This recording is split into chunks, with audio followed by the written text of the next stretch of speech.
হ্যাঁ, আসসালামু আলাইকুম। সেভেস্টার ভিডিওর পক্ষ থেকে আমি মোস্তফা কামাল আছি আপনাদের সাথে। যেহেতু আমি ম্যাক্সিমাম ভিডিও শো নিয়ে করে থাকি, আজকে আরেকটা ভিডিও, সেটা হচ্ছে এটা হচ্ছে টেঙ্গু ব্যান্ডের T63 মডেলের একটা সেফটি শু। আলহামদুলিল্লাহ, এটা সেভেস্টল বিডি বাংলাদেশে মার্কেটজাত করতেছে এই প্রোডাক্টগুলো।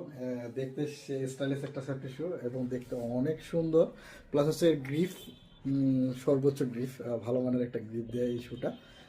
যারা হাইকিং করে তারাও ইউজ করতে পারবে, মোটামুটি যারা বাইকিং করে তারাও ইউজ করতে পারবে। একটু পাশাপাশি কনস্ট্রাকশন প্রজেক্ট থেকে শুরু করে আর অন্যান্য সেকশনে কিন্তু এটা ইউজ করতে পারবে। আর এটা হচ্ছে ইলেকট্রিক ভাইরাও ইউজ করতে পারবে, কারণ এটা 6 kV এন্টি স্ট্যাটিক একটা সেফটি শু। এটা দুইটা কালারে আমাদের কাছে অ্যাভেলেবেল। এটা ব্রাউন, অ্যাশ ব্রাউন টাইপের, এবং আরেকটা হচ্ছে ব্ল্যাক ব্রাউন টাইপের আর কি। দুইটা কালার এখন থেকে আমাদের কাছ থেকে আপনারা পারচেস করতে পারবেন। এটি সম্পর্কে আরও বিস্তারিত জানতে ভিজিট করুন www.savestorebreed.com অথবা স্ক্রিনে দেওয়া নম্বরে কথা বলে এইগুলো সম্পর্কে জানতে পারবেন। কিভাবে পারচেস করবেন, কিভাবে কোন সাইজটা পরলে আপনার জন্য কমফোর্ট হবে, এগুলো জানতে অবশ্যই স্ক্রিনে দেওয়া নম্বরে কল করুন। সবাই ভালো থাকবেন, সুস্থ থাকবেন, সেভ স্টোর ব্রিটিশ সাথে থাকবেন। আপনার পায়ের নিরাপত্তার দায়িত্ব আপনার।